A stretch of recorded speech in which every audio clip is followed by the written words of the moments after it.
Good evening, ladies and gentlemen, and welcome to the BLSI Business and Economics series. My name is Andreas Wasmuth, and I'm the convener for Business Economics. And it's my great pleasure to welcome Anne Pettifer today. Before I introduce Anne, and it's going to be a lengthy introduction, she's got so many accolades and titles to cover off. But before we start, I just want to go through the etiquette for tonight. It would be really helpful if you could all stay on mute and have your cameras off for the duration of Anne's presentation. And then, of course, feel free to unmute and show your screen for the Q&A session. Now, you can ask questions in one of three ways. I think we've got sufficient people here to make it relatively intimate. So you can just raise your hand like this and ask the question in the old honored fashioned way. You can use it instead in terms of the raise your hand facility in Zoom. And thirdly, you can also ask the question in the chat room, which I would encourage.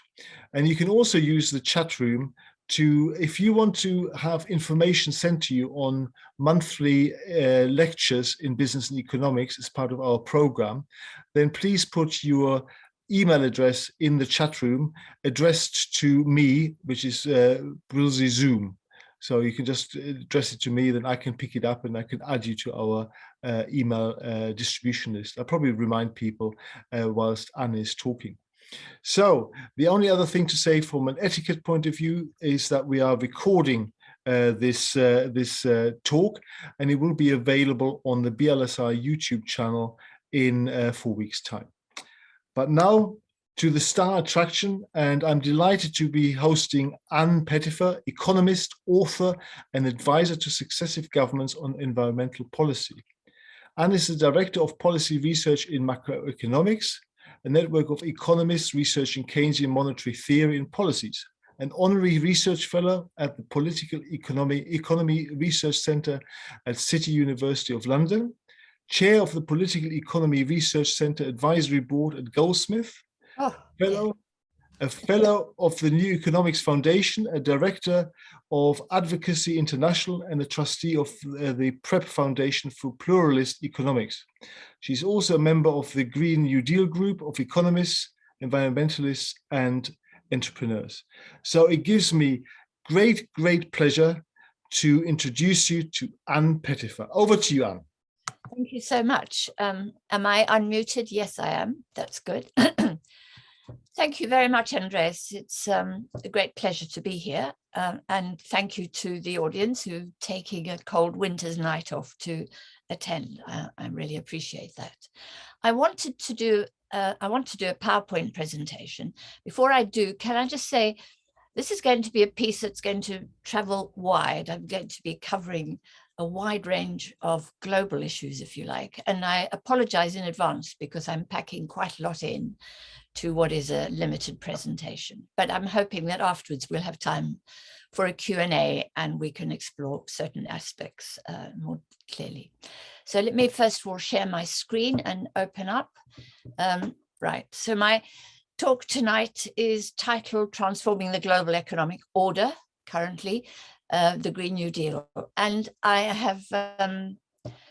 have used an image here from the Financial Times, which is of the dollar and oil. And central to my theme will be the integration of the international financial system, and in particular, the US dollar, with the oil industries worldwide. And it's this nexus, this integration, that is at the heart of most of the imbalances, ecological, financial, and economic, in the world. And so I'm going to be taking a sweeping overview of how we got here in order to make sense of how we go from here to something more sustainable. So I want to begin with the breakdown of Bretton Woods, which is a story that probably most people recall and know about. I'm just hoping that everyone can see me. Yeah. So under Bretton Woods, the US dollar was convertible into gold at a fixed rate of $35 an ounce. And it applied to the whole of the world's economic community. But in the 1960s and 70s, it began to fray at the edges. The system, the architecture, the system had been built in 1945 as a way, if you like, of reacting to the crisis and the instability and the volatility of the 1920s and 30s, which had exacerbated trade tensions, which had led to political tensions and ultimately to war. And the architects of the Bretton Woods system wanted to prevent that ever happening again. And so they created a system in which was intended to manage, if you like, imbalances between nations, surpluses, prevent the buildup of surpluses and deficits worldwide, manage international relations, manage international trade, above all, manage the international financial system and not leave it to the blind actions, if you like, of market forces. And it worked very well, even though it was far from perfect, and it was certainly not the architecture that Keynes had hoped for.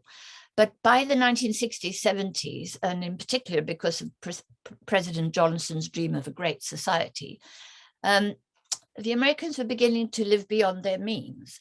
And most damaging of all, of course, was the expensive and unpopular war in Vietnam.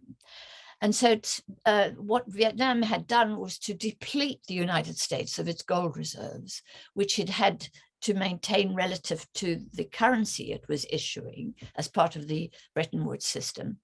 And with the depletion of the gold reserves, the ability of the Americans to go shopping, if you like, worldwide was constrained. And this was particularly the case because presidents like President de Gaulle of France were demanding not to be paid in greenbacks, in paper bills, if you like, but in gold, because they didn't trust the Americans to uphold the system as designed.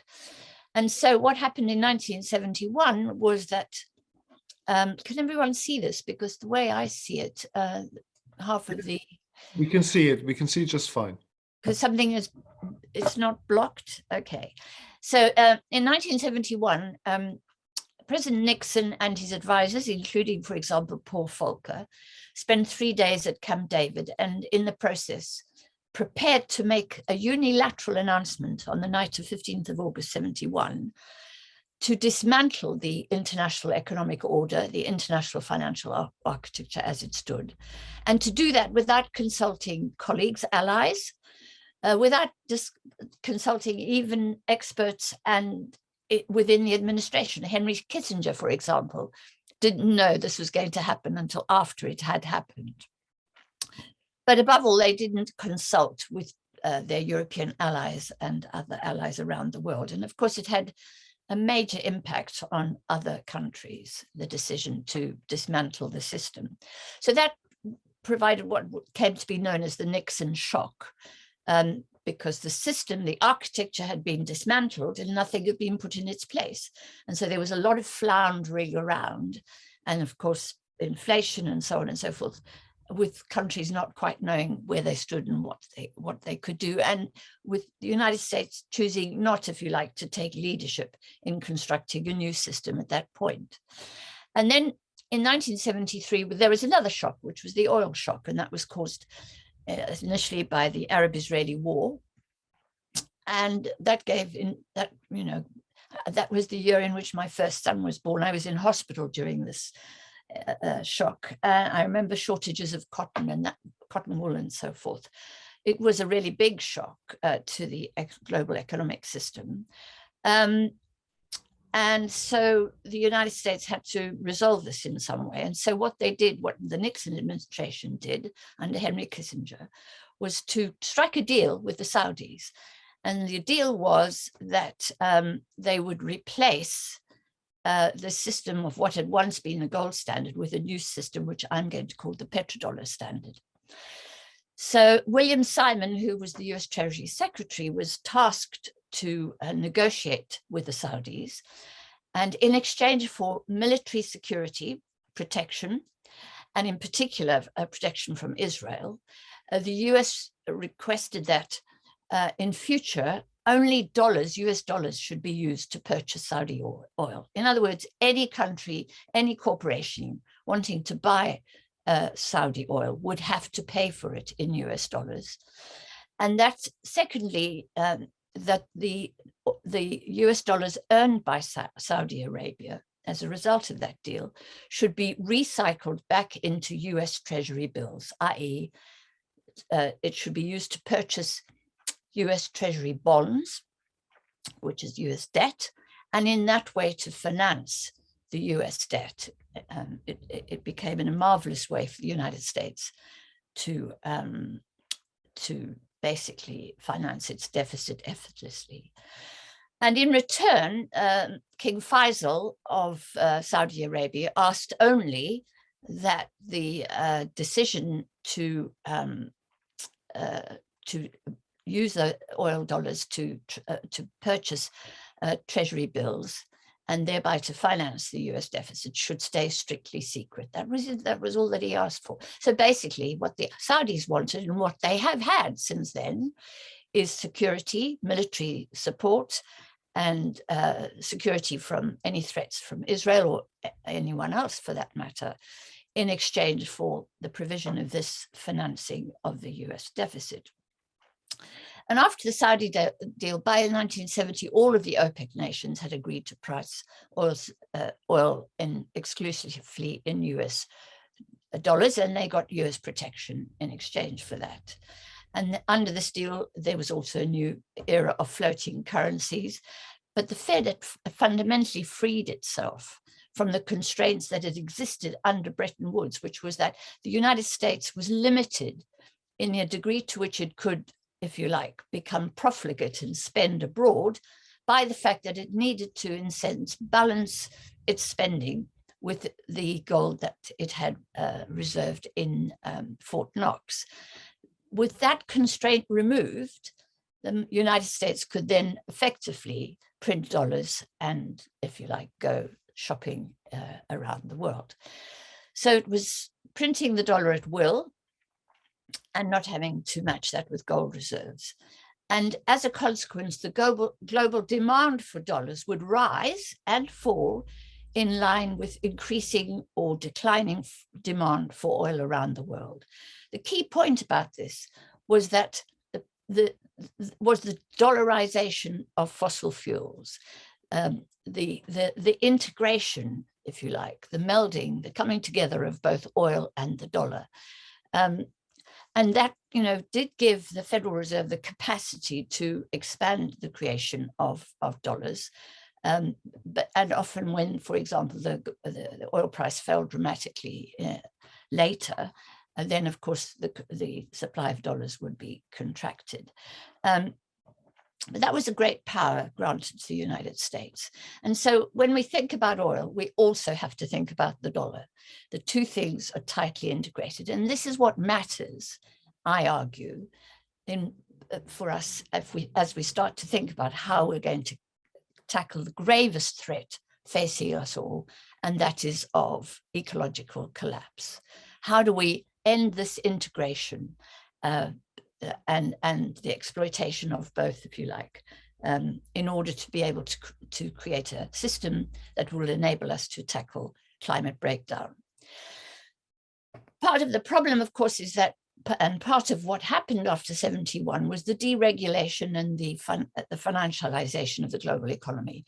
And this was deliberate, that markets were put in charge, if you like, of government policy, and governments were stripped of the ability to make policy. I'm generalizing here wildly, but it's most clearly expressed by Alan Greenspan, who said, thanks to globalization, policy decisions in the United States have been largely replaced by global market forces. National security aside, it hardly makes any difference who will be the next president. The world is governed by market forces. And, as I speak to you tonight, we all know that market forces are deciding the price of oil, and the price of oil is ratcheting upwards at an unsustainable rate. And governments are helpless to do anything about it. The decision about the rise in prices is entirely made by markets, and by that I mean by invisible players in capital markets, and it has no relationship whatsoever to the cost of extracting oil, which we know has hardly changed and really costs at the most $10 a barrel. So when the price rises to $120, massive profits are being made, and our governments are telling us nothing we can do about it, Gov, entirely down to market forces. So this system led, and I would argue here tonight, to a period of global economic disorder since 1971, broadly speaking. In fact, it began a little earlier than that with the establishment of the euro-dollar market, but really 71 is a turning point in economic history. And the consequences of 1971, the deregulation of the financial system and the introduction of the petrodollar system, was first of all stagflation, which entered the global lexicon for the first time. The big decline in the dollar in 1978, which led to the need for the United States to mount a $30 billion rescue package, mainly including drawing on the resources of the IMF and the flotation of what were called Carter bonds. The second oil shock in 79 with the Iranian Revolution, the worst recession in the United States in 1982 since the 1930s. And again in 1982, the Mexican default, which triggered the third world debt crisis, which is an area of work I've spent a lot of time on in my career. In 1986, the world oil price collapsed to $10 a barrel. That caused another crisis. And in 1987, the United States current account deficit hit a record $160 billion. So we're beginning to see the buildup of imbalances, of a massive deficit in the United States and surpluses elsewhere in Europe and afterwards in China. In 1990, the Japanese bubble burst, the end of the Japanese miracle. In 1991, there was a Gulf War against Iraq. In 1995, there was the Mexican peso crisis. In 1997, the Asian financial crisis. I skate over these crises, but they were incredibly big financial crises and occurring in different parts of the world. What's interesting about them is that they happen, if you like, on the periphery of the global economy, and they're not yet hurting the core of the global economy, but gradually these crises move from the periphery towards the center. So there's 1997, the Asian financial crisis. In 1998, the Russian default. People forget that, but in 1998, Russia defaulted on its debt and the Russian economy collapsed. The ruble collapsed. And fell to pieces. And that is really very, very vivid in the memory of Russia's policymakers. And everything was done after that to ensure that this could never happen again. So let me go back. Yes, so there's the Russian default and the crisis of 98. 2001, the dot-com bubble. 2002, net foreign debt of US exceeds $2 trillion. You see the huge increase in the American deficit. 2007, the great financial crisis, which we all remember well. And then between 2007 and 20, ongoing economic failure around the world. From which, and we all know that the world has still not recovered fully from the crisis of 2007-9. So that's the economic order as constructed by Nixon and others in 1971 and its consequences. What's happened to the natural order? Now, I'm not going to labor this point too much, but we all know what is happening to the natural order. We know about the insect apocalypse we've been warned of and what that means to the sustainability of humanity on this earth. We know about the oil-based plastic, which is messing up our oceans, never mind our coastal areas. We know what that's about: soil erosion and degradation. This is becoming a thing and will affect agriculture and the ability of people to feed themselves. We know about ocean acidification and the absorption of CO2. We know that the natural order is in crisis. So I'm not going to spend too much time on that, but this is the background to what we're talking about when we think about the international economic order. So let's think more about the current economic order in which we're living. And that is one which I will argue tonight serves the interests of wealth. By that, I mean the 1%. It's an order under which consciously or unconsciously, the architects of the new globalized system have ensured that the 1% gain the most from this era of deregulation and financialization and of a petrodollar system. So the deregulated system is fueled, it's an export-led, i.e. economies are oriented externally. Countries like Russia are determined to build up their export revenues to protect themselves from instability in the markets. But all countries are doing that. Germany has done that. Germany has a massive export surplus. China has a massive export surplus. But of course, this also is inevitably balanced by those that have to have deficits in order for those surpluses to exist. And it's a model that's shaped by offshore capital markets, meaning offshore means beyond the reach of democratic regulatory powers.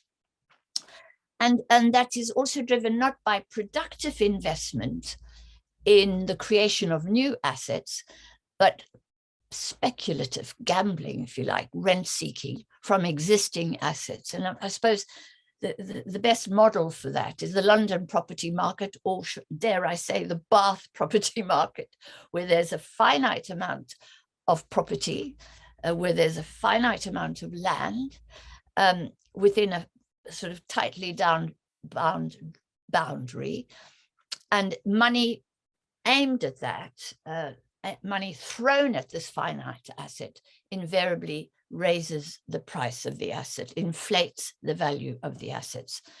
And I'll show you how that works in a while. So we've developed under the current economic order a billionaire economy. And we've all been shocked to hear about the oligarchs' ownership of these vast yachts that are parked all over the world and are now being captured by governments. But apparently in 2020, according to experts and brokers, more yachts were sold than ever before, with 21 set to again break sales records. This sort of siphoning of wealth from the 99% up to the 1% has been extraordinary. And this, may I say, occurred during a pandemic, a global pandemic. Colleagues like Josh Ryan Collins at UCL have done work on what's happened to real house prices over this period, since 1870 in this chart. And as you can see, asset price inflation is now a feature of all economies, all open, deregulated economies. And of course, it's the rich, and by that I mean, the well-off who own assets. The poor, on the whole, do not own assets, but are inclined to have to rent, not inclined to, but are obliged to rent. And so if you're rich enough to own an asset, it's possible to just sit on your butt, if you like, and watch as the value of that asset rises. And I speak as someone who's watched the value of my home, my house, rise inexorably without me doing anything. I haven't built a new bathroom. I haven't done very much to increase the value of this house, but I've just sat and watched it rise, whereas those who own rents don't have that privilege.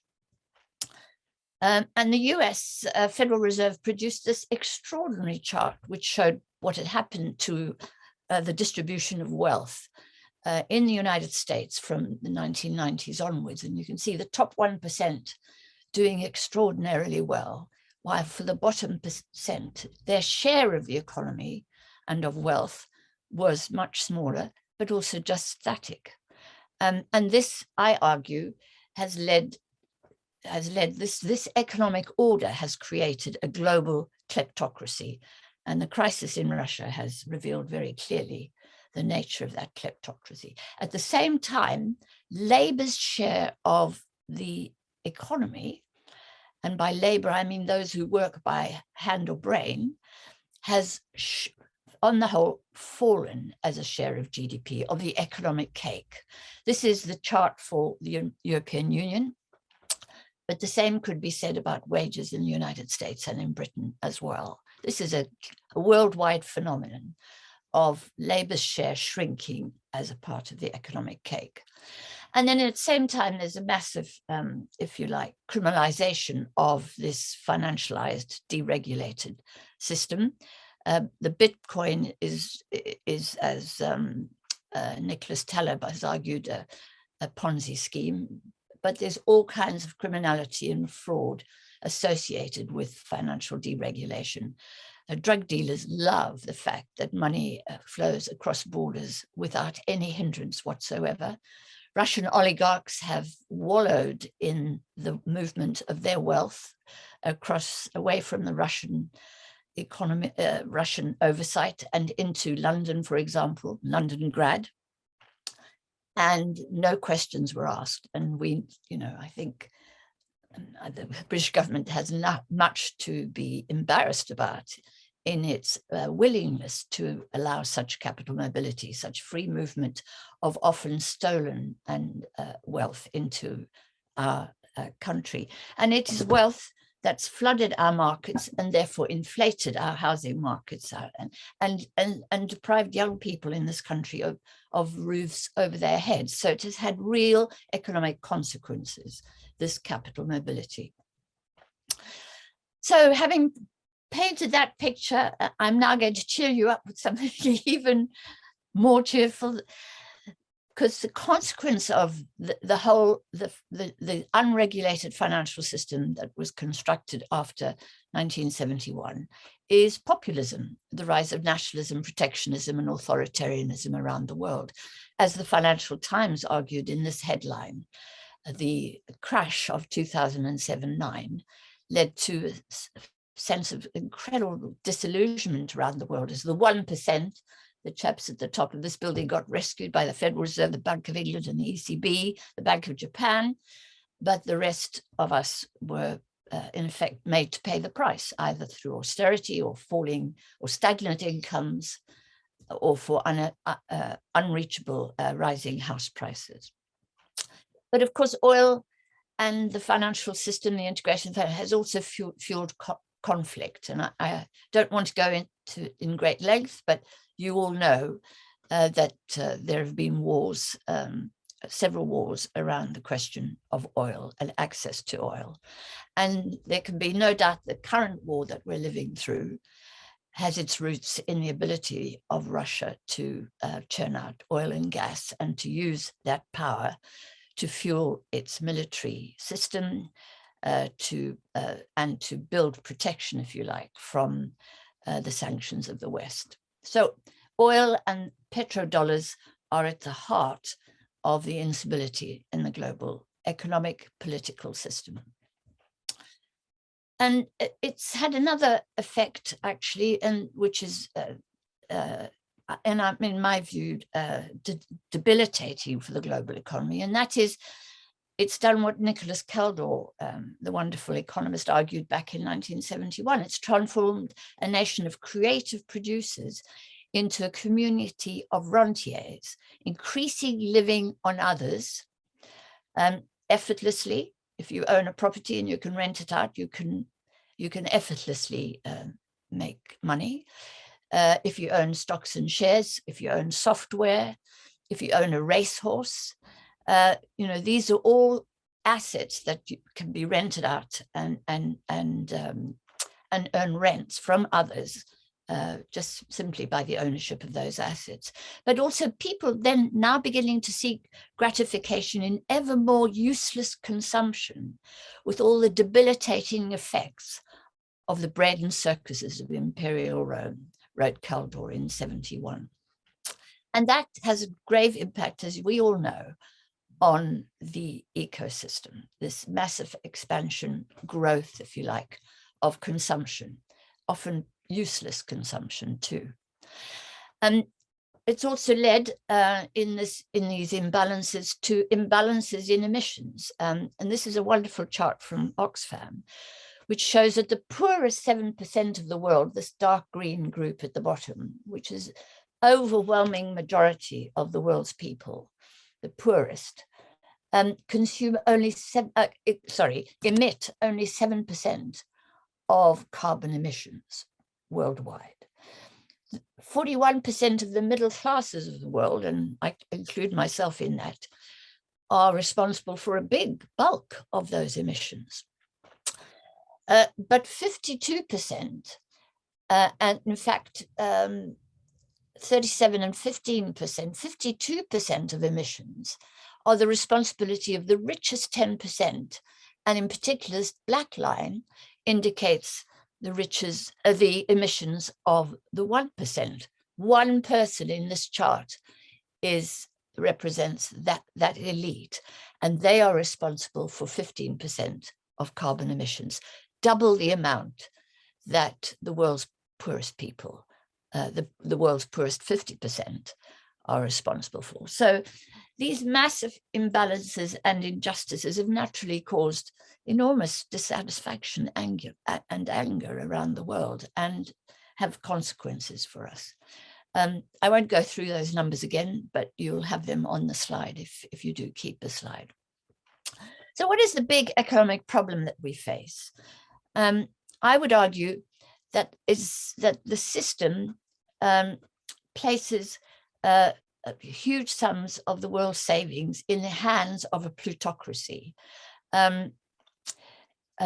Because trade worldwide, because economies worldwide are all oriented towards exporting, towards trading, in order to earn hard currency, and because those who are responsible for exports tend to be the plutocracy, tend to be the top 10%, tend to be the big corporations, the wealthy. Ordinary people aren't exporters. There are, of course, some small businesses that are exporters, but they're a tiny percentage. Mainly, the exports of a nation are dominated by big corporations. Think Unilever, think Shell, think BP, think the big agri corporations, think the big pharmaceuticals, right? So they're not growing pharmaceuticals to sell here at home, they're growing pharmaceuticals to export abroad. And those engaged in those trade wars tend to be the top 1%, the top 10%. And they are doing this because investing back home is not nearly as profitable, and they cannot make nearly as much money. And so what we've seen is the orientation abroad means the neglect, if you like, of the domestic economy, low levels of investment in the domestic economy, low levels of income growth in the domestic economy, low levels of innovation, instead just this empty consumption of cheap goods and so on. And the story about this began, I'm a South African, I was born in South Africa, and this theory of the way in which the 1% use exports to bolster their wealth while neglecting investment at home is based on what, Cecil John Rhodes did in South Africa back in the 1900s, discovering gold and diamonds in South Africa and orienting all of the investment, the surplus that accumulated in Britain, at the investment in those sectors, which made Cecil John Rhodes very, very rich, of course. While back at home, the majority of British people were lacking in investment, lacking in income, lacking in living standards. And that system has created inequality in the world. And there's a wonderful book by Matthew Klein and Michael Pettifer, which I strongly recommend anyone reads interested in this, in which he argues that rising inequality has distorted the global economy and threatens stability. But above all, what it's done is to concentrate income amongst the rich. So excess wealth I can't, where is this? Ah, here we go. Excess wealth is channeled into production, which becomes, as Jeff Tiley has argued, excessive production, because workers' purchasing power at home cannot keep up under deficient wages and incomes. So what capitalism, under capitalism, what we're doing at the moment is producing all this excess wealth. And Russia is a classic example of this. Massive excess wealth produced in the form of gas and oil exports. But, you know, the people back home, their purchasing power, their incomes is being repressed, and they're not able to benefit from this. Largely the 1% benefit from it. Now, what's happened here? So the problem, says Jeff Tiley, is not the public living beyond the means of production. Rather, it is production operating beyond the means of the public and also of the ecosystem.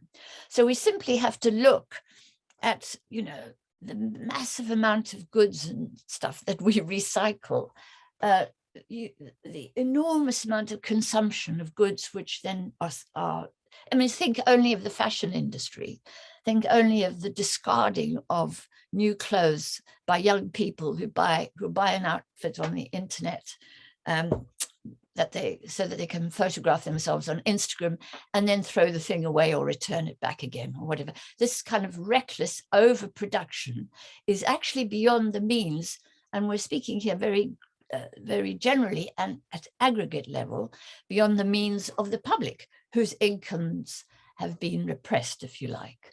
And the consequence is that the public have increasingly taken on debt and borrowed to top up stagnant or falling wages and afford a basic standard of living.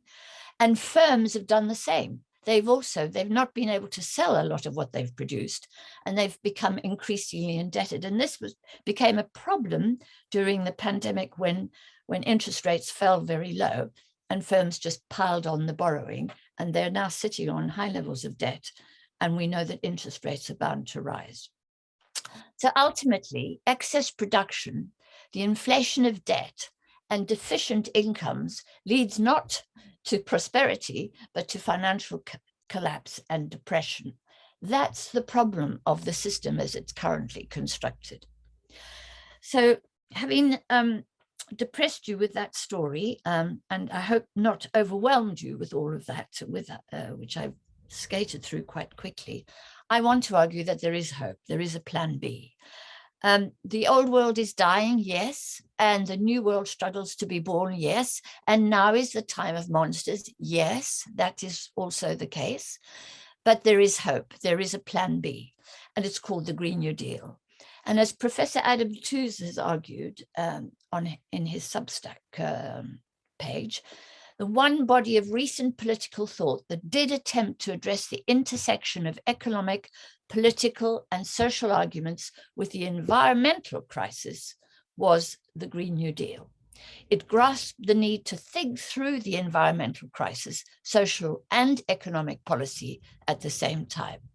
I have to say, this is my passion, that I'm so concerned that we think about the environment as being in this particular silo, and we care about it.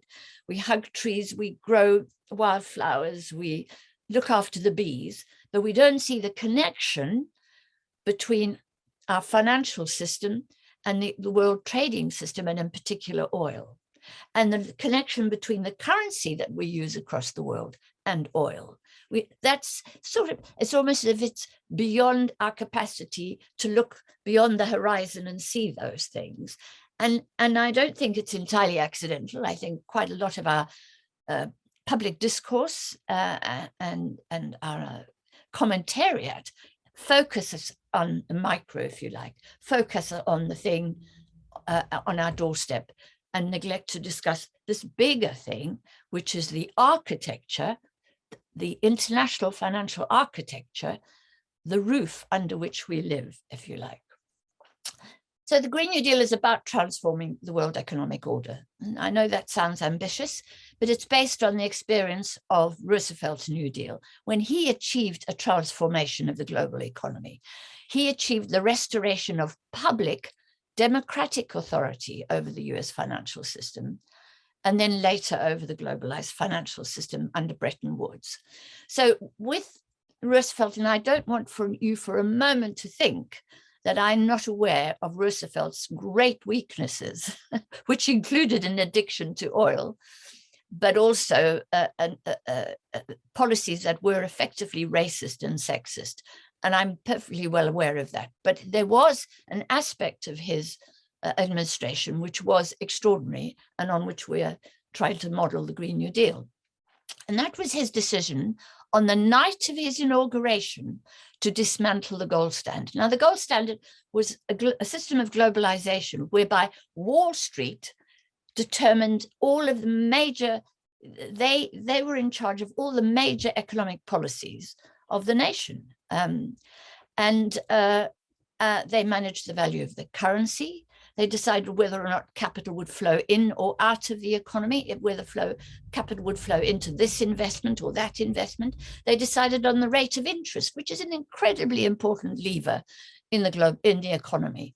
And they decided on whether or not governments, they decided or they influenced whether or not governments spent money, whether or not there should be sufficient what is called fiscal space by economists for governments to spend and invest. And they largely believed that governments crowded out the private sector, and therefore government's spending should be shrunk and constantly diminished. He overturned all of that thinking overnight. And of course, he did it because there had been a great financial crisis in 29. There were high levels of unemployment and instability, and Wall Street was on the back foot because it had failed not just the United States of America, but the world. So his dismantling of the globalized system in the 1920s and 30s was a system governed by the private authority of markets. And he placed a democratic government instead in the driving seat of the economy. I tried to look for a picture of him driving a car, but of course he was disabled and he couldn't drive a car, but I did find this image, which shows him at least in the driving seat. His Treasury Secretary, the chap on the left here, with the dapper handkerchief in his pocket, he argued, we moved the financial capital from London and Wall Street right to my desk at the Treasury. That an elected democratic government was making decisions about the economy, not invisible, unaccountable Wall Street money managers.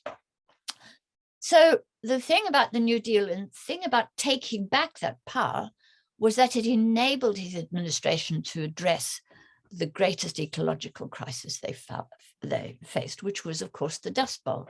He was able to, A, manage the value of the currency, B, interest rates, and C, investment, and in the interest of the people, which is why his administration was amongst the most popular ever. So what is the Green New Deal about? It's about recognizing that the Earth's life support systems do not recognize boundaries. But markets, especially financial markets, hate boundaries, but public policy in the interests of the community requires boundaries, as Herman Daly once argued. And that means, if I want to make taxation policy, if I want to have policies, I as a government, we as a government want to have taxation policies, we want to tax Russian oligarchs, say, we want to develop pension policies, we want to develop a criminal justice system and policies. You cannot do that in the absence of borders or boundaries. You cannot set a taxation policy if you have no borders for money. If Amazon and Google and Facebook and Russian oligarchs can just shift their money into a tax haven and avoid your taxes, you can't have a proper taxation policy. And what I think that's a really important point for us to discuss. We don't have an effective taxation policy because capital mobility allows these great big kleptocratic organizations to shift money abroad and avoid taxation. You know, a pension policy applies to the people that live within the boundaries of a state. A criminal justice system couldn't operate if criminals could just walk across a border. You require borders, you require boundaries to make policy. And of course, that doesn't mean to say we can't be internationally cooperative and work with and coordinate, but it does mean that governments need policies to be bound by, if you like, their boundaries. But the Green New Deal anyway relies on international cooperation, pretty much as Bretton Woods did, taking different conditions into account and implemented locally and nationally by accountable democratic institutions. That is what we argue for. So collaborative rather than singular, international rather than globalized. So what Roosevelt succeeded in doing with these policies was to restore public authority over the economy, which enabled the administration, as I've said already, to spend on security for the American family, for the elderly, for kids, and on work programs. What I like is that they invested enormously in non-carbon emitting activity, if you like, which was music, the arts, writers, and so forth. John Steinbeck's famous novel, The Grapes of Wrath, was written with a grant from the Roosevelt administration, enabled him to write it. It strengthened trade unions, the labor movement, and enabled trade unions to demand decent wages and decent conditions.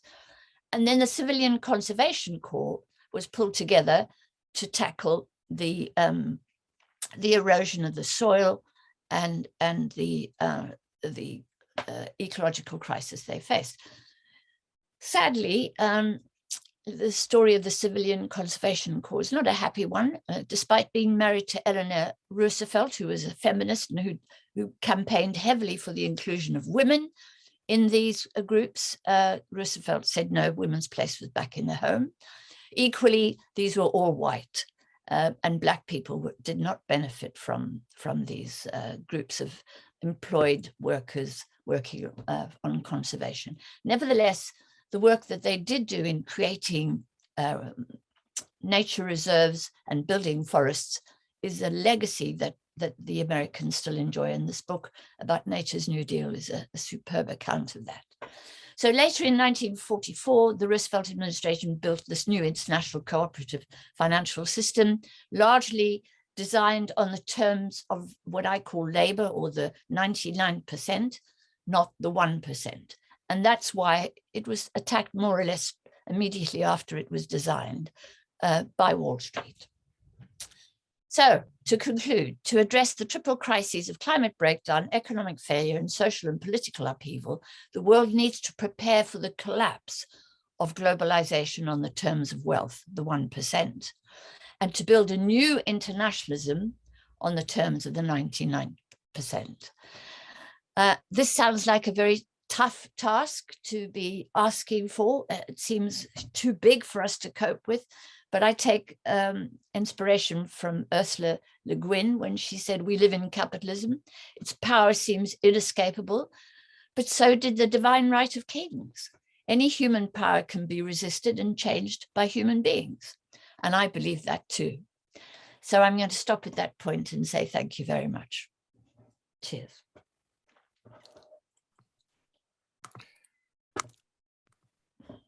Anne, that was brilliant. Thank you very much for all the background information and the historic milieu that sort of led to where we are today. So maybe we can all unmute ourselves and give you a big round of applause. It's never so easy on Zoom, but I'm sure people will try their hardest. So well done, Anne. Thank you very much for a very interesting talk.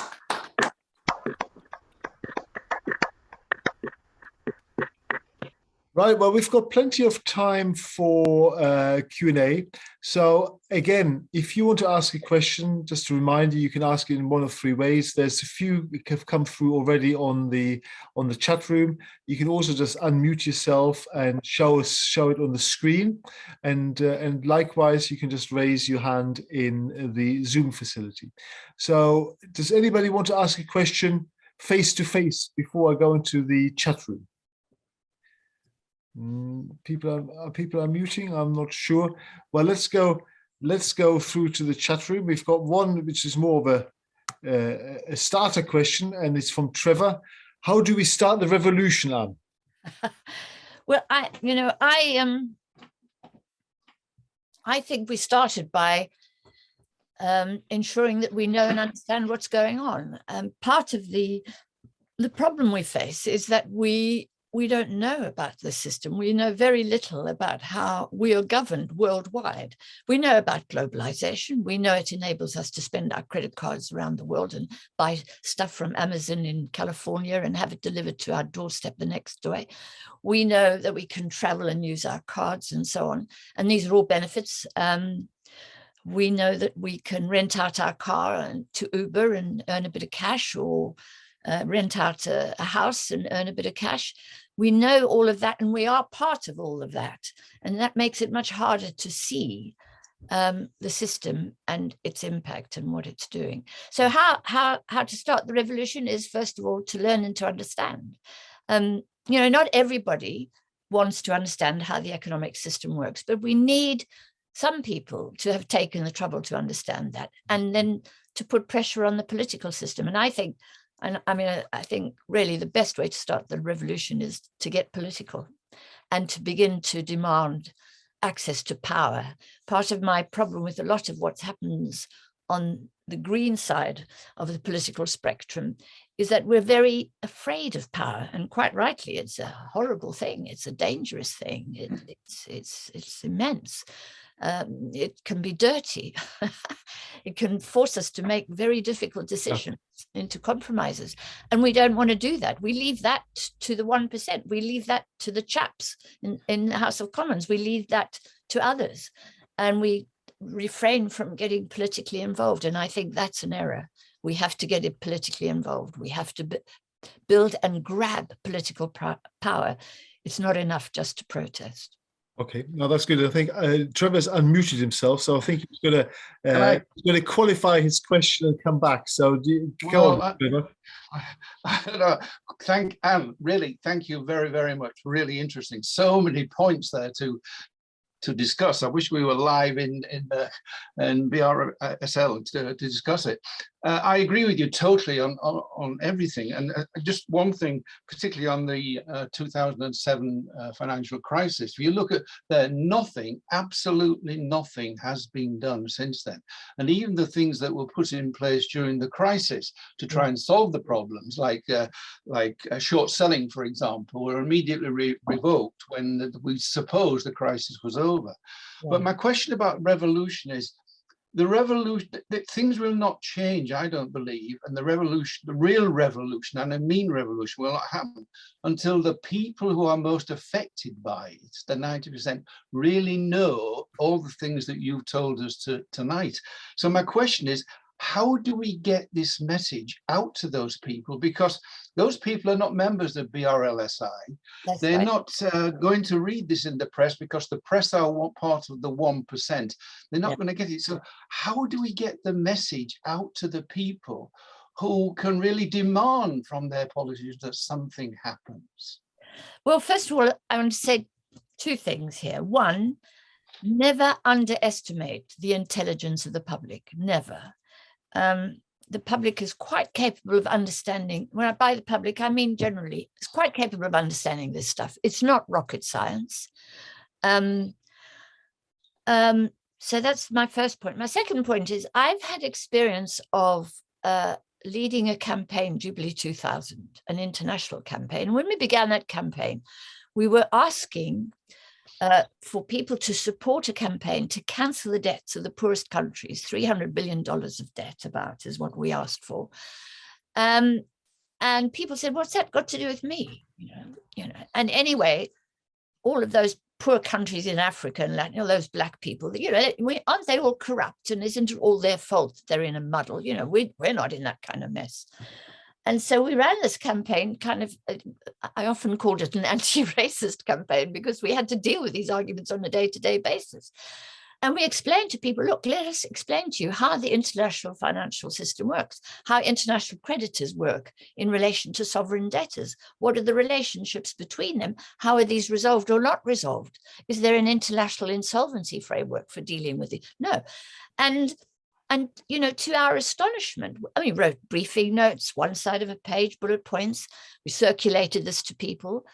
And in 1998, I think it was 98, when the G7 came to Birmingham, 100,000 people turned up.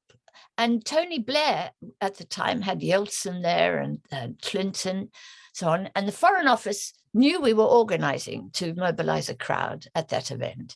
And they, on the night before, or on the week before the leaders were due to arrive, they arranged to take the leaders out of Birmingham on the Saturday to a castle in the countryside, so they wouldn't be embarrassed by the demonstration. And 100,000 people turned up on the day to say, cancel the debt, and we know what you're about.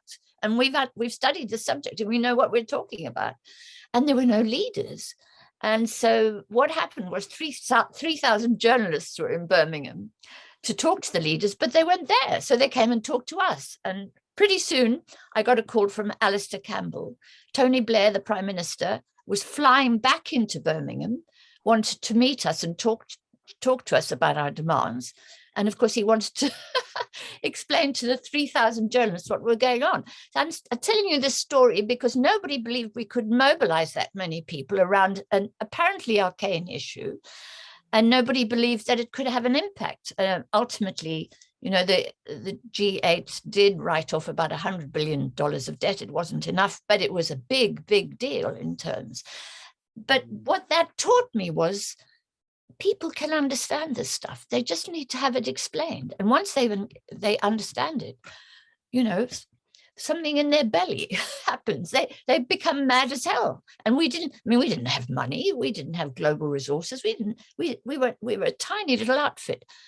But what we did was we spread the word, education, that empowered people, and they acted almost spontaneously.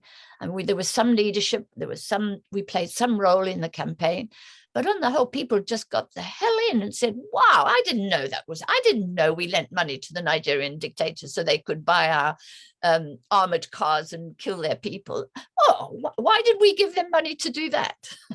And suddenly, so what I'm saying is, there's a roundabout way of saying that actually we've got to get out there and talk about this stuff in the bus stop, when we go to the supermarket, over dinner, over drinks at the pub. We got to talk about this stuff and people will get it. I'm rambling now. No, that's very good. I just to follow up on that, Anne, is since the financial crisis, for example, in 2007, there have been lots of protest movements, and and most recently we had Extinction Rebellion, etc. But they don't seem to fundamentally change the architecture of the world economic structure. No. And is that in part because we ourselves as individuals are comfortably numb, as Pink Floyd used to say, because we actually benefit from we feel we benefit from certain things. You mentioned Amazon, you mentioned telecommunications, you mentioned various things. So are we sufficiently engaged to really push for this change? It's a bit like, the 1940s, where everybody thought the Marxist revolution was going to happen and the proletariat was going to rise up, and then it didn't happen. Are we in a similar place at the moment in terms of the social and ecological and economic forces, or do you really think we are at a sort of a tipping point? I'm not sure that I think we are at a tipping point, but not because XR has made the case powerfully or whatever, but because the tensions that have been built up as a result of the imbalances and the volatility, the tensions that have built up as a result of that, the power of the US dollar over all of the global economies and so have led to a war, a catastrophic and horrible war that's going to change all of our attitudes and change all of our lifestyles. You know, this is a turning point in history. So we've waited to allow this system to hit us in exactly the same way as it hit our grandparents in the 1930s. Yeah. And that's changed their minds about, for example, the welfare state. It changed their minds about all kinds of things. And you know, what came out of that devastating set of events was a fairly progressive global economy for about 30 years. So, you know, because we failed to learn the lesson and because we failed to join the dots between the financial system, the economic system and the ecosystem, we've been hit over the head with a global crisis. Now, I think that's an opportunity for the, I mean, everyone I'm talking to is saying, oh, I'm going to be wearing my winter coat next winter. I'm not going to be burning fuel. I'm not going to be traveling around in my car. I'll catch a lift or take the bike or catch a train. This is going to change our behavior. So I see it as an opportunity, but it's an opportunity has arisen because we failed to learn the lessons, because we failed to understand what was happening, and the thing has come and hit us over the head, if you like. I mean, I want to be fair to XR because when they set up, they asked me to meet with them to discuss what was going on, and they have a good understanding of economic issues. You know, they've had demonstrations outside the Bank of England. They understand that it's really hard to pull the whole thing together. It's very hard to exercise leadership, but while also mobilizing the base. But I think largely they think that protest is enough. Protest is enough to change the system, and protest is not enough to change the system. You have to grab political power. And if you want to learn about how to grab political power, then just look at Nigel Farage and the Brexit campaign, or across in the United States, look at the Tea Party. Those people didn't sit around making protests. They joined in a political party and they changed that political party and they achieved their results that way. And that's what I think that's how I think we have to think. Okay, thank you, Anne, very much. We've got David Beiger has got a question. I think he's got his hand up. David, over to you. Yeah, hi. Thanks very much, Andreas, and thank you very much, Anne, for the presentation. Really, really interesting. I just wanted to wonder if you agree with a couple of propositions. With the Jubilee campaign, I think it serves as an interesting model because it was very clear there that the answer lay with governments. Governments had to act to write off that debt. I mean, investors couldn't do it, consumers couldn't do it, only governments could do that. But people protested, as you did, and people protested and governments acted. And I think that's a very straightforward, clear model. You also saw it, for example, getting lead out of petrol. People protested, governments acted. Asbestos in buildings, people protest, governments act. Climate change has been a bit confused with sort of what I would call false solutions, where people think that if we all do our bit, somehow it'll be okay. Or if investors do their bit, it'll be okay. It's only governments that ultimately have the mandatory power to take the action needed to fix climate change. And we have to be very clear about that, because otherwise it lets governments off the hook. Of course. The second, I wondered if you agree with that. And do you also agree optimistically that what makes people motivated, and we do have the comfortably numb thing that Andreas talked about, but if you see people elsewhere in the world actually suffering, then you do something about it. We're seeing that with Ukraine now. We saw it, for example, with Syria, once you saw bodies on the beach. We saw it in the 80s with Ethiopia. And if you could really bring home to people the damage climate change is causing on the other side of the world, then people do act, as we're seeing now with Ukraine. And perhaps this will give us a greater sense of global coherence, which provides more motivation for people to protest and their governments to act. I was just wondering if you agree with that dynamic. Well, let me just say, first of all, you're quite right, David. I don't want to underestimate the power of protest, and I don't want to underestimate the way in which we've been able to bring about changes through protest. And it's been, and consumer boycotts as well. The boycotts of genetically modified foods in this country has been an extraordinary thing. It's been a protest that's hardly visible, but, the supermarkets have noticed. So I don't want to underestimate that. But you're right, it's governments. And again, it's political power. So with the Jubilee 2000, we were very clear about our ask. What were we demanding of the state? And I think that's another problem with campaigns, is that, you know, I always say that, for example, if you were running a campaign to save the whale, you know, to go around saying we must save the whale is not sufficient. What you need to do is go to Japan and to the finance ministry in Japan, which is financing or whatever it is, the institutions in Japan, which support the killing of whales, because that's where the bulk of the damage is being done. That's where the real problem is. And so asking for the change that's going to make the difference is really important in a protest. I mean, if you just simply say, look, we've got to save the ecosystem, that's not enough. What have we got to do to save the ecosystem? What does government have to do to save the ecosystem specifically? Now, you know, I have to say, happily, this crisis is telling government what it has to do. It's telling government that it has to make energy more efficient, that it has to cut back on oil and gas and build alternative systems and so on. So I'm waffling, but I agree with you, David. It's about translating the protest into specific demands of the state, but we may want to also make demands of individuals and of communities and of regions, you know, but it's the demands we make of the state, because the state exercises power, military power, you know, political power, or the most awful power, as we see in both Russia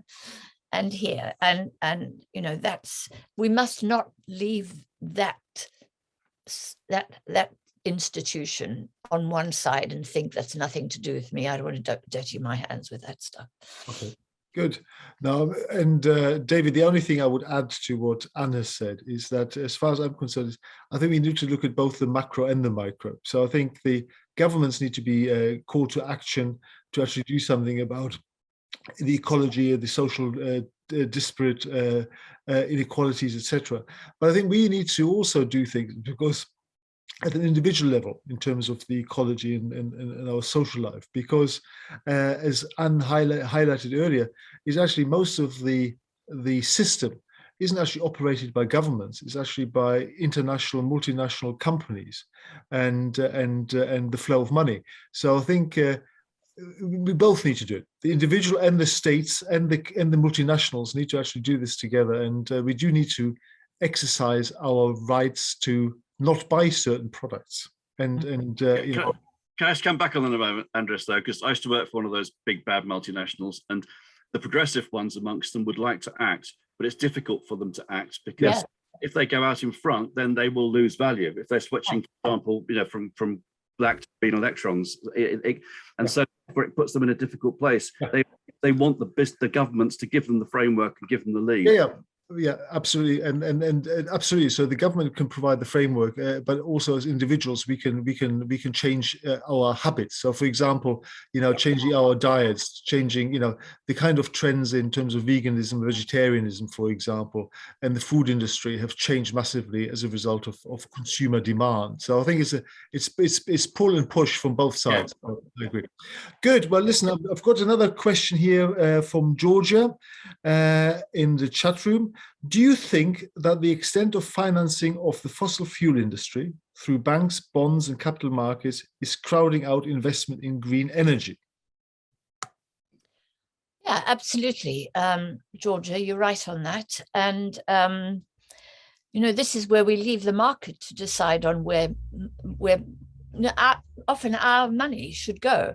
Because a lot of these big institutions are using our pension savings to make, you know, all the big asset management funds are actually managing our pensions, our savings, and deciding, well, we're going to put that into oil and not into green stuff, basically. And I heard John Kerry at the COP26 conference saying that, and also Mark Carney, oh, you know, there's $130 trillion out there, it's all going to go into green. Well, it's not happened.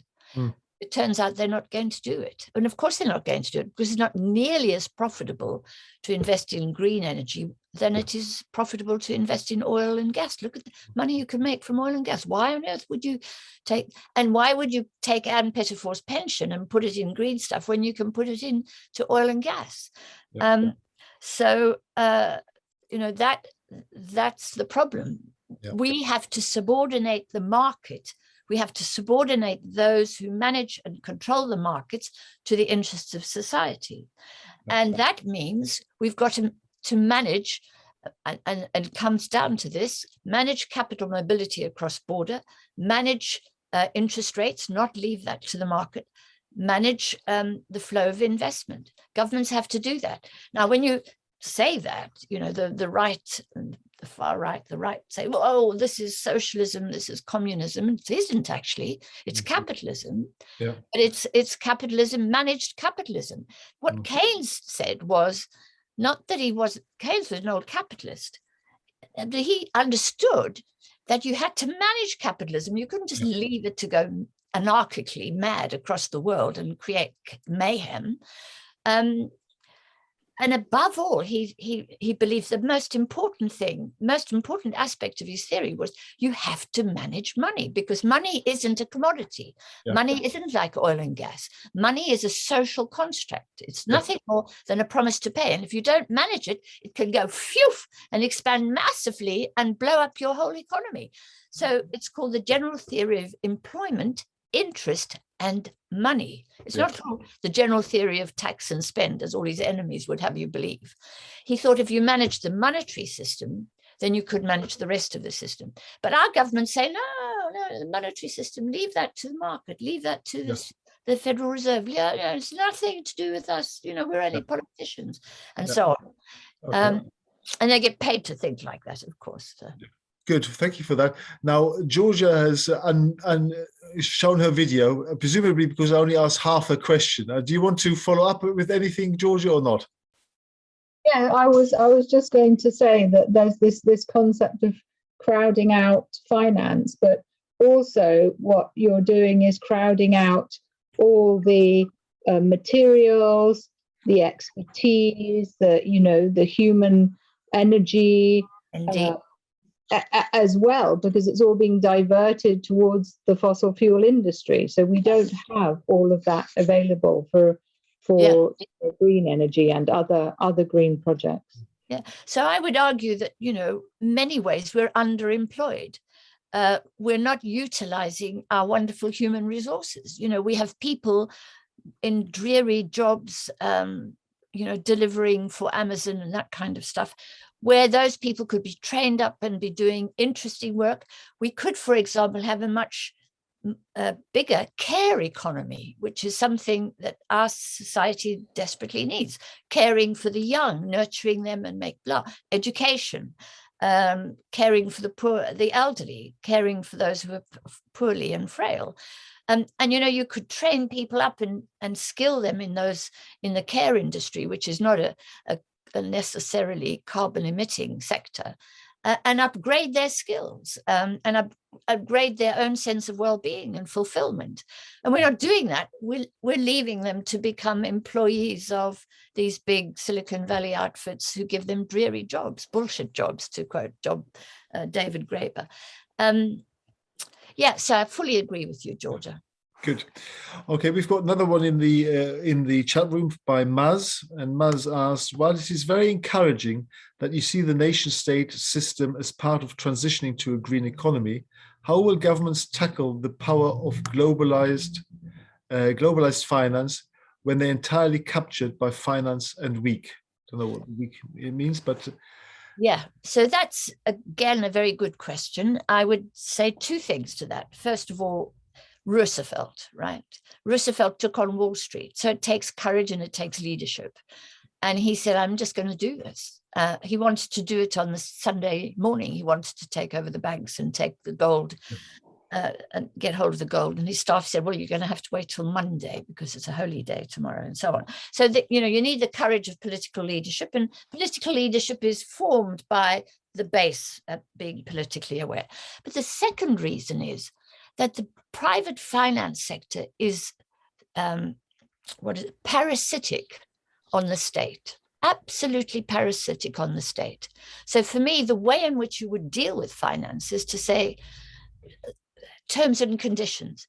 If you want access to the Bank of England's resources, to the resources of the Federal Reserve, if you want access to if you want to be able to purchase government bonds, because those are the safest collateral in the world, and you desperately want, today the British government issued bonds and it was oversubscribed. I think they wanted to sell $1 billion worth of bonds, £1 billion worth of bonds, and £3 billion came in bids for that money. And that's because finance wants to hold on to a very safe piece of collateral, which is a government bond, because they know that they'll get repaid. Secondly, they want to have access to sterling, or they want to have access to the dollar. Thirdly, they want to be protected from taking risks. They want to de-risk their investments. They want government to guarantee their investments. So they're saying, well, I'm willing to invest in HS2, but first of all, I want government to lay out the finance for that. And then please, can I play a part in it all?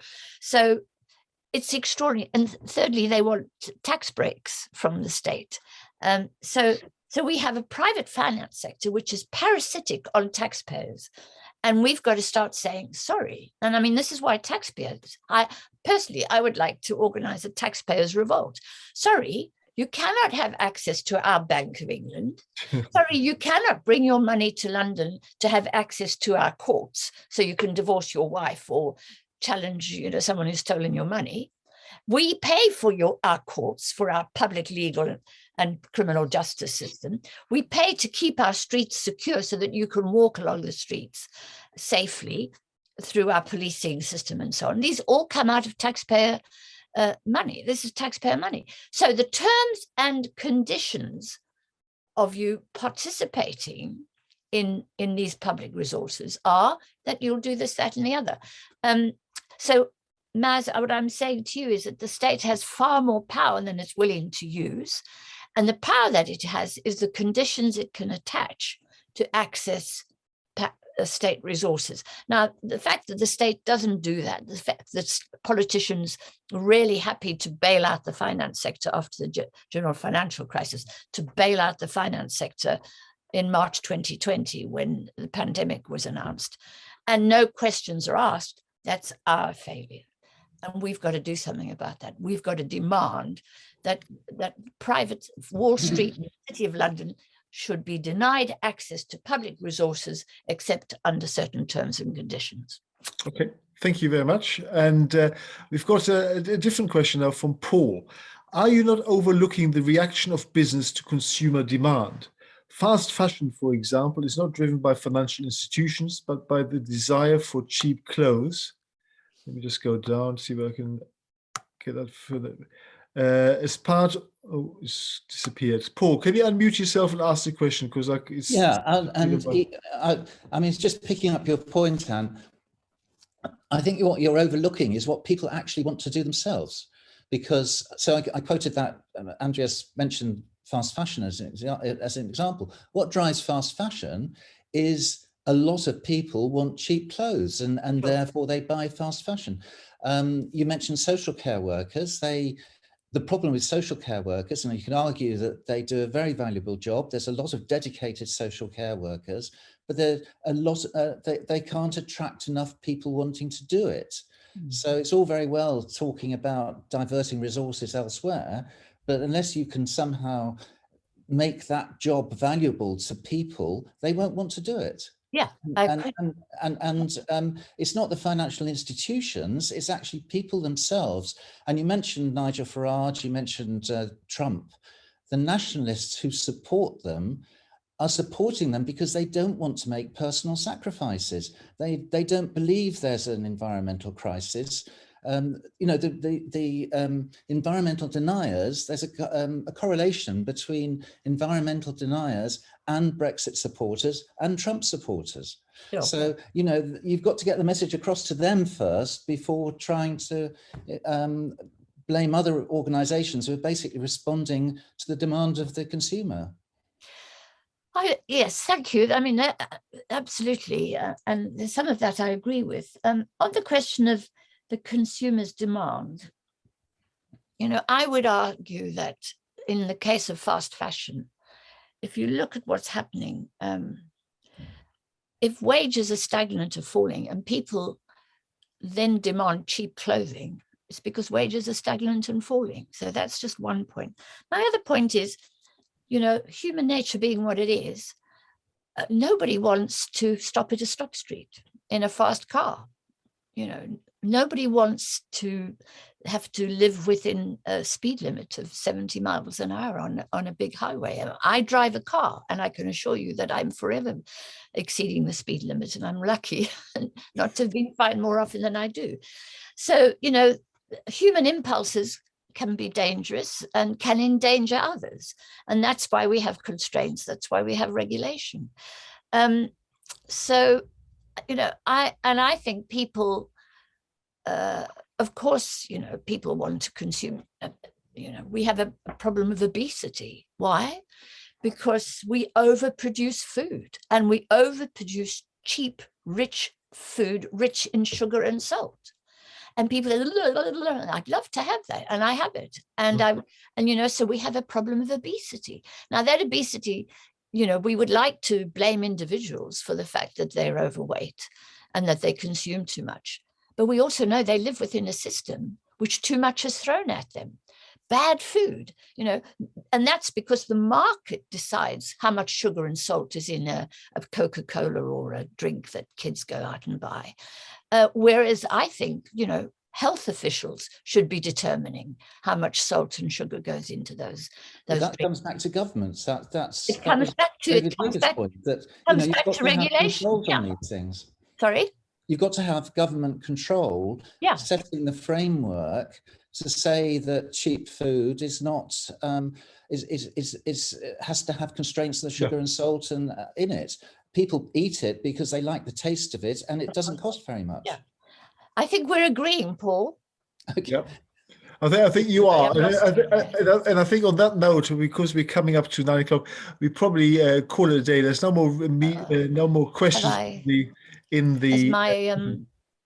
I think my internet may have dropped because I can't hear anything. No, can you hear me? Oh, can everybody? Trevor, can you hear me? Yes. Okay, I don't know what happened to you, Anne, but I think hopefully you can get the volume back on for you. But I think what we should do is we should unmute ourselves and give Anne another big round of applause for the Q&A and an excellent presentation. So well done, Anne.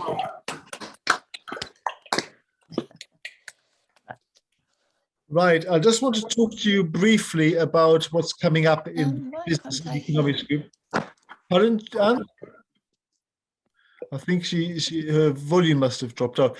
Just here we are. I'm back. Sorry. Oh, you're back. Good. Hello. So yes, you have your round of applause. I'm just going to share with people what's coming up in the Business and Economics series over the next few months.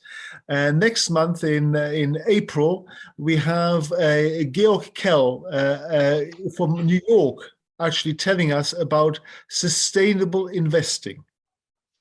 So that would be extremely interesting, sustainable investing. He's going to talk to us from New York. So I haven't decided yet whether we're going to beam him into the Elwyn room at the BLSI to a live audience as well as an online audience, but have a look at that. That's in April. In May, we've got Professor Philip McCann talk to us about the national regional UK economic divide. In terms of why the nation state and the regional state are very disparate and very separate within the UK's economic framework. And then in June, we've got acclaimed author Tim Jackson giving a talk on life after capitalism, the end of growth. So those are the sort of 3 months that are coming up. Before we finish, I just want to, and again, this is not a business and economics one, but next week's World Affairs talk, which I will chair as well, is actually a talk on the Russian-Ukrainian crisis. And we have 2 professors from America Paul Danieri and Raja Menon giving a talk and a discussion on the history of the situation, the current situation, and potential ways forward. So again, it's not part of business economics, but you may want to dial into that. That's the 15th of March, and it's an online one. Andreas, can I just ask, Anne, will we have the contact details of you so that we can contact you? I'd rather not make them public, thank you. But you could contact me through Andreas. Okay. But also I'm on Twitter. Okay. I love Okay. Twitter. So at Anne Pettifor at Twitter is, you could try me Okay. that way. Thank you. I'll share the email with Trevor, but only Trevor, and then maybe. And that's fine. I'm overwhelmed by emails, and I don't. Yeah. I find managing my inbox quite challenging. Yeah, good. Well, thank you very much once again, Anne, for a really thrilling evening and discussion around the new Green Deal. And I want to sort of hopefully have engendered some interest in the months to come. In the meantime, so hopefully I'll see you on the 15th of March, which is only a week away.